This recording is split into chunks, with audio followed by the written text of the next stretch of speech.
এখন প্রশ্ন ওঠে আল্লাহরে বানাইছে কেডা? বলে তো মুরগি আগে না ডিম আগে? ডিম যদি আগে হয়ে থাকে তো ডিমটারে পারলো কে?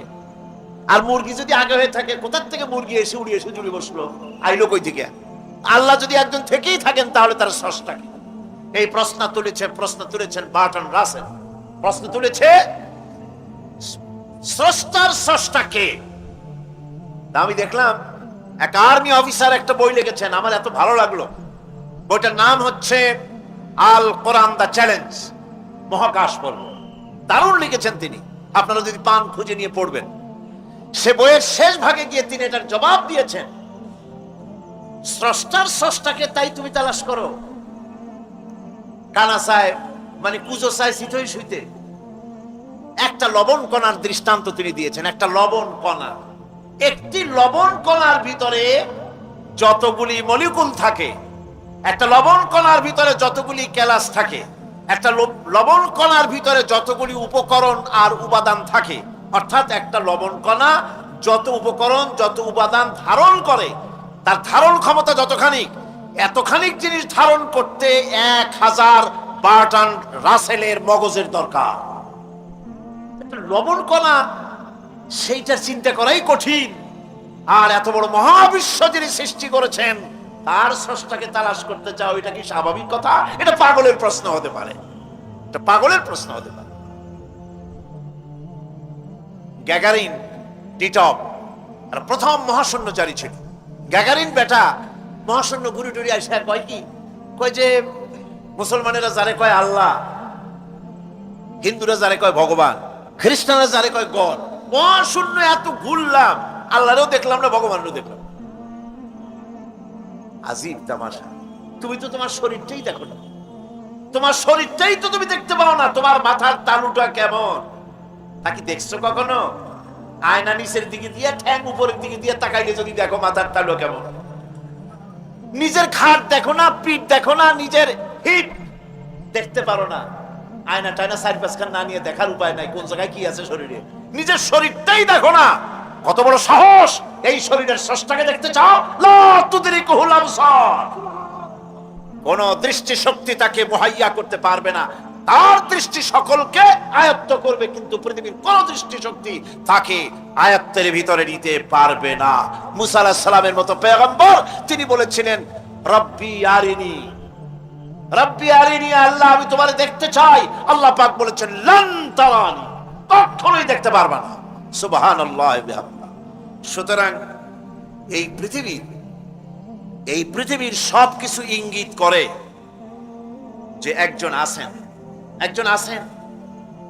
এই ফুলের সৌন্দর্য যিনি দিলেন, ফুল দেখা যায়, সৌন্দর্য দেখা যায়, কিন্তু গন্ধ দেখা যায় না। এই পানির মিষ্টতা, মিষ্টি পানি, ফুলের গন্ধ, জোনাকি পোকার আলো, এই যে সুন্দর সুন্দর জিনিস দিয়ে আল্লাহ পাক এই বিশ্বকে সজ্জিত করেছেন, এ সব কিছুই ইঙ্গিত করে নিঃসন্দেহে একজন আছেন। আর যিনি আছেন তার নাম হচ্ছে কি? আল্লাহ। জোরে বলেন তিনি কে? আল্লাহ। এখন এই স্রষ্টাকে চিনতে মানুষের বড্ড হয়রানি স্রষ্টাকে চেনার জন্য। এই স্রষ্টাকে খোঁজার জন্য, চেনার জন্য মানুষ শক্তি পূজা আরম্ভ করলো। ওই যে আমি আগে বলেছি, মানুষের মধ্যে একটা স্বাভাবিক প্রেরণা এই কারো না কারো সামনে মাথা নত করে দেবে। সেজন্য মানুষ, কেউ তো আগুনকে পূজা করলো, আগুনের ভিতরে শক্তি আছে বলে আগুনের সামনে মাথা নত করে দিল, পাহাড়ের সামনে মাথা নত করে দিল, মূর্তি বানাইয়া মূর্তির সামনে মাথা নত করলো, কাঠের মূর্তি, মাটির মূর্তি বানাইয়া তার সামনে মাথা নত করে দিল। এগুলির সামনে যদি তুমি মাথা নত করলে, এগুলি কি মাছির মতো একটা ছোট্ট প্রাণীও বানাতে পারবে? এই চ্যালেঞ্জ কার? আল্লাহ পাকের। কোরআন শরীফে আল্লাহ পাক বলেছেন, নবী ওদের বলেন, ওরা কি মাছির মতো ছোট্ট একটা প্রাণী বানাতে পারবে? পারবে না। এমনকি ওদের সামনে যে খাদ্যগুলি রাখা হয়, মূর্তি টুর্তি বানায় সামনে যে খাদ্য রাখা হয়, এই খাদ্যের উপরে যদি মাছি পড়ে, খাবারগুলি উড়াই নিয়ে যায়, অথবা ওদের নাকের উপর এসে যদি মাছি এসে পড়ে, এই মাছিটাকে এতগুলো হাত সাথে একটা টোকা দিয়ে একটা মাছিকে উড়াই দিতে পারবে না। পারবে না। সুতরাং বুঝতে হবে, একথা বুঝতে হবে স্রষ্টাকে তালাশ করতে গিয়ে মানুষেরা আগুনের পূজা করলো, পাথরের পূজা করলো, গাছের পূজা করলো, মাছের পূজা করলো, সাপের পূজা করলো, বাঘের পূজা করলো, শেষ পর্যন্ত সেক্সুয়াল অর্গান, এটার বাংলা করলাম না, এটারও পূজা করলো। এটাকে একটা শক্তির প্রতীক মনে করে এটার সামনেও মাথা নত করলো। বন্ধুগণ, মাটির পূজা করলো, জমিনকে নিজের মা মনে করে এটার পূজা করলো। অথচ আল্লাহ পাক পরিষ্কার করে বলে দিয়েছেন, লা ইলাহা ইল্লা আনা ফা'বুদুন, আমি ছাড়া কোনো ইলাহ নাই, আল্লাহ ছাড়া কোনো ইলাহ নাই। কোরআনে কারীম বলছে, ইন্নাল্লাযীনা তাদউনা মিন দুনিল্লাহি ইবাদুন আমসালুকুম। আল্লাহ পাক বলেন, আমাকে বাদ দিয়ে তোমরা যার সামনে মাথা নত করো, যার সামনে পূজা করো, অর্চনা করো, বন্দিগি করো, ওটা তোমার মতো আমার আরেকটি গোলাম। তুমি যেমন আমার গোলাম, ওটাও আমারই গোলাম। একটু জোরে সোরে জিকির করেন, লা ইলাহা ইল্লাল্লাহ, লা ইলাহা ইল্লাল্লাহ, লা ইলাহা ইল্লাল্লাহ,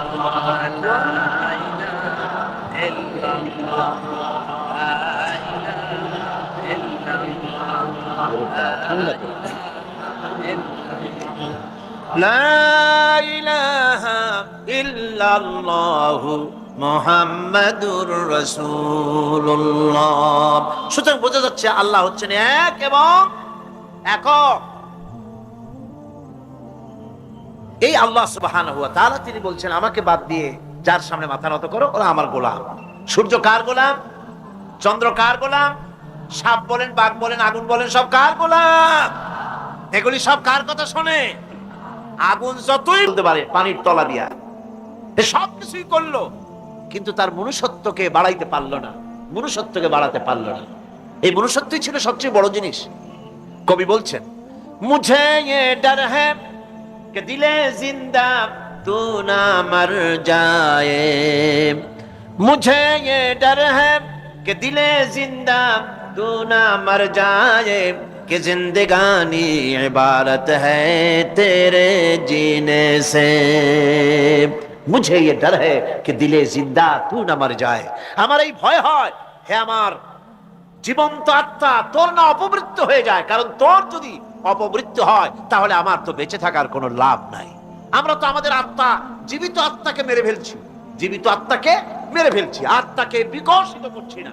আত্মাকে বিকশিত করতে হবে। এই আত্মা বিকশিত হবে কিভাবে? সব জিনিসের খাবার আল্লাহ পাক এই জমিনে তৈরি করেছেন, ঠিক কিনা কর? সকলের খাবার এই জমিন।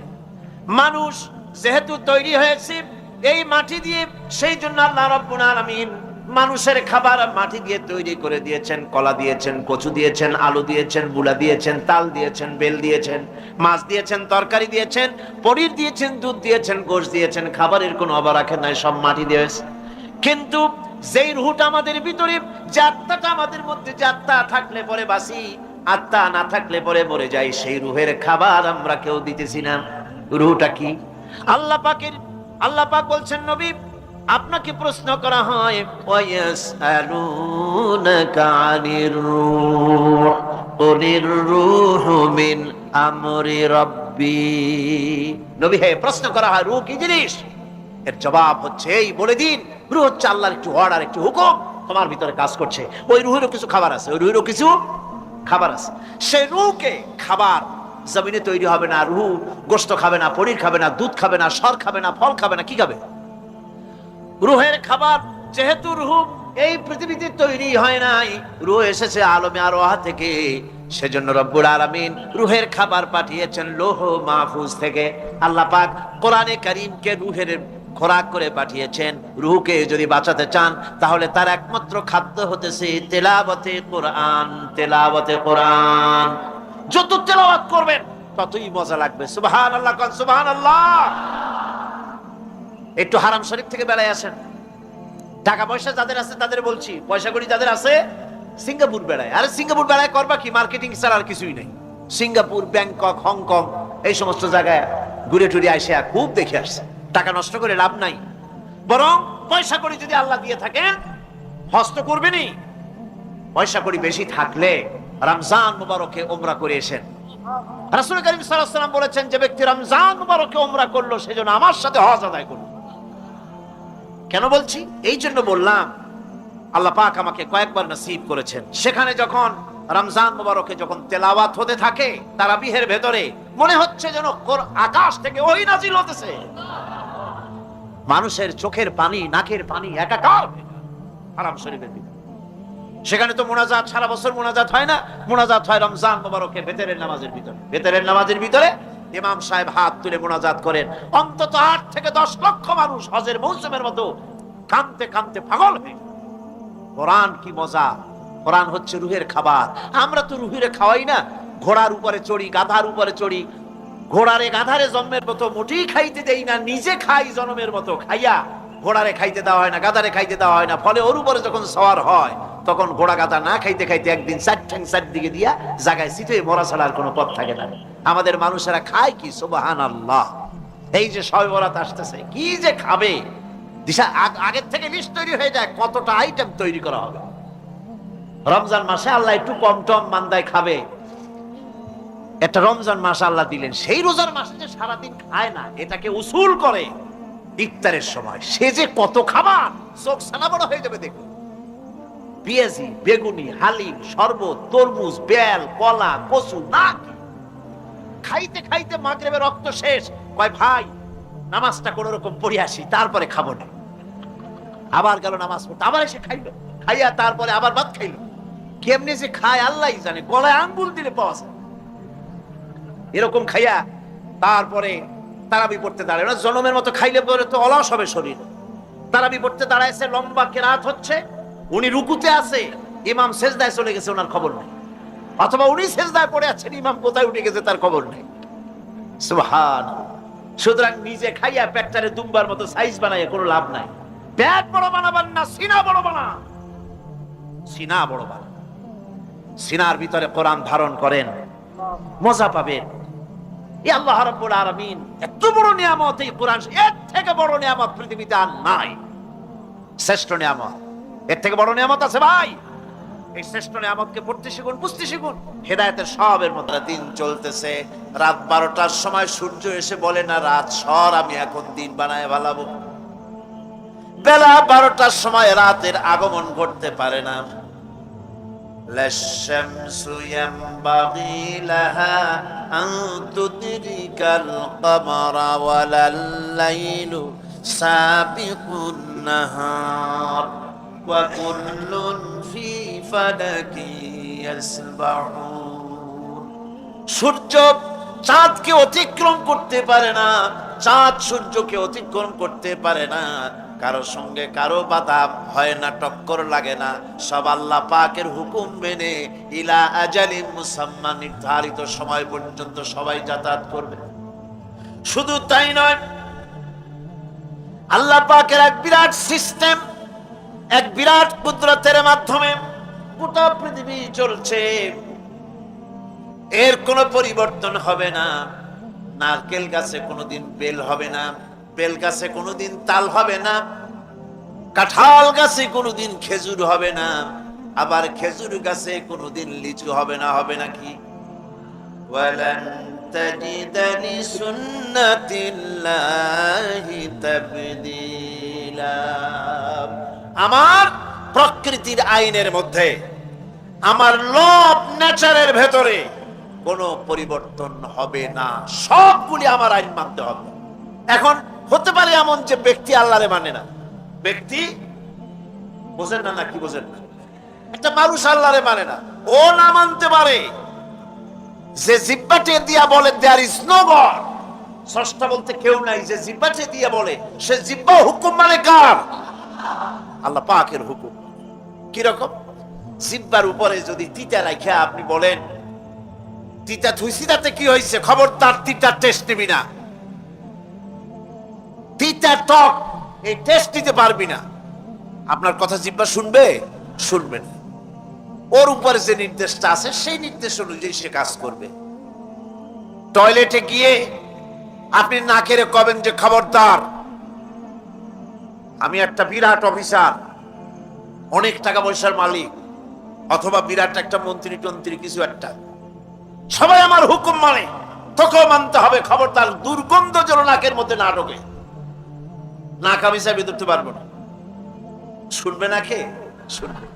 নাক হোক, কান হোক, চোখ হোক, মুখ হোক, প্রত্যেকটা অঙ্গ প্রত্যঙ্গ, এগুলি সব হুকুম মানে কার? হতে পারে ব্যক্তি আল্লাহরে অস্বীকার করে বসলো, আল্লাহকে বললো যে আল্লাহ নাই, সব এমনি এমনি হয়। কপাল পড়ার লক্ষণ। কিসের লক্ষণ? কপাল পড়া লক্ষণ। সব বোঝে। একটা মাইক দেখলে কয় যে না, কেউ এটারে বানাইছে। এই যে একটা ভিডিও ক্যামেরা, এটা কেউ দেখলে বলবে যে কয়েকজন আলেমে মিলে ফু দিছে আর অমনি একটা মাইক হয়ে কি বল ক্যামেরা হয়ে গেছে, বলবে কেউ? কোন পাগলেও কবে? এই প্যান্ডেলটা দেখে কি মনে হবে? 4-5 জন পিসা ভাইসিয়া কোসাইর কোণে দাঁড়াইয়া ফু দিছে, সাথে সাথে আমার দিলটাও বলতেছিল যে এই আনন্দ ঘন মুহূর্তে আমি নিজেকে মাহরুম না করি। যদিও আমার অনেক ঝামেলা, সেই ঝামেলাগুলিকে বাদ দিয়ে আপনাদের সাথে আপনাদের সুখের ভাগী হতে চেয়েছি। আপনাদের আনন্দের সাথে আমি শরিক রইলাম। হতে পারে কিয়ামতের দিন এই যে আনন্দ আমরা করেছি এটা নিষ্কলুষ পবিত্র আনন্দ, যে আনন্দে কোনো কলুষতা নাই, কোনো পাপ নাই, যে আনন্দ আল্লাহর জন্য। আনন্দ করেছি কার জন্য? আল্লাহর জন্য। লোকেরা জায়গা পায় নাই, রাস্তায় সেজদা দিয়েছে, জায়নামাজ আনতে পারে নাই, কাগজ বিছিয়ে পড়েছে। যার কাছে কাগজ ছিল না, খালি জায়গায় সেজদা দিয়েছে, তাও তার মনের মধ্যে অতৃপ্ত ছিল না, মনটা তৃপ্ত ছিল। আল্লাহকে সেজদা দিয়েছে লোকেরা প্রাণ ভরে, সুবহানাল্লাহ।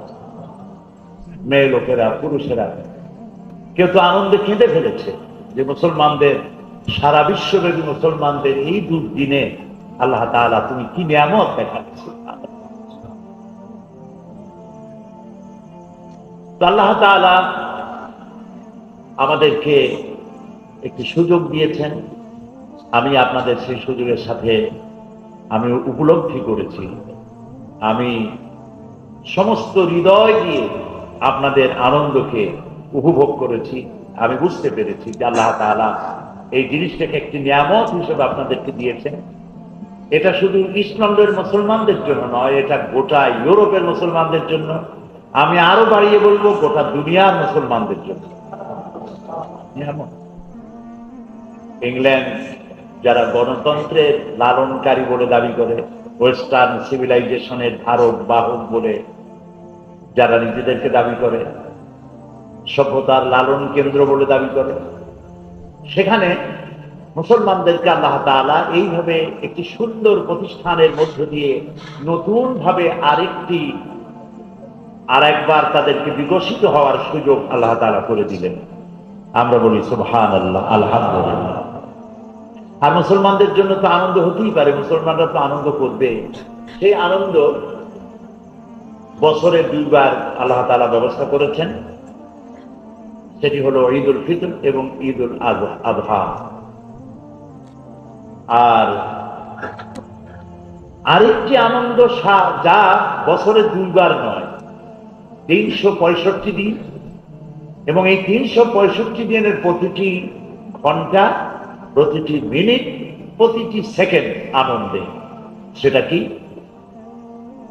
সুবহানাল্লাহ। তাহলে তো আমার বলাই লাগলো। মাশাআল্লাহ, জাযাকুমুল্লাহ।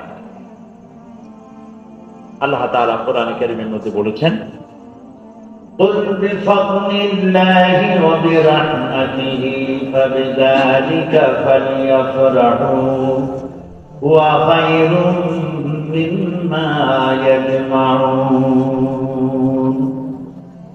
قل بفضل الله وبرحمته, বলুন আল্লাহর পক্ষ থেকে তোমাদের জন্য এটি আল্লাহর নিয়ামত, করুণা, রহমত, অনুগ্রহ, যে আল্লাহ তাআলা কোরআনের মতো একখানা কিতাব তোমাদেরকে দিয়েছেন। কালকে শেখ আব্দুর রহমান আস-সুদাইস এখানে বসে তিনি কোরআনে কারিমের শান, বরকত, ফাদাইল সম্পর্কে তিনি বলেছিলেন। আমরা প্রাণ ভরে তার বক্তব্য শুনেছি, আমরা প্রাণ ভরে তার পেছনে নামাজ পড়েছি, তাকে মহব্বত করি কোরআনের জন্য, ঠিক না? শেখকে কি জন্য মহব্বত করি? কোরআনের জন্য। আল্লাহ তাআলা তাকে একটা কণ্ঠ দিয়েছে, সুবহানাল্লাহ। ওনার মৃত্যু পর্যন্ত আল্লাহ এটাকে স্থায়ী করবে। দাউদ আশ-শুরাইম, আলী আল জাবেদ, আব্দুর রহমান আল হুজাইফি, এরকম আরো যারা আছেন, হারামাইন শরীফাইনের ইমাম যারা, তারা আকাশের এক একটা জ্যোতিষ্ক, কি তাদের তেলাওয়াত! কোরআনের কারণেই তাদেরকে ভালোবাসি। কালকে আরো কত মজা পাইলাম, মাগরিবও পেলাম, আবার এশার তেলাওয়াত শুনতে পারি। সুবহানাল্লাহ।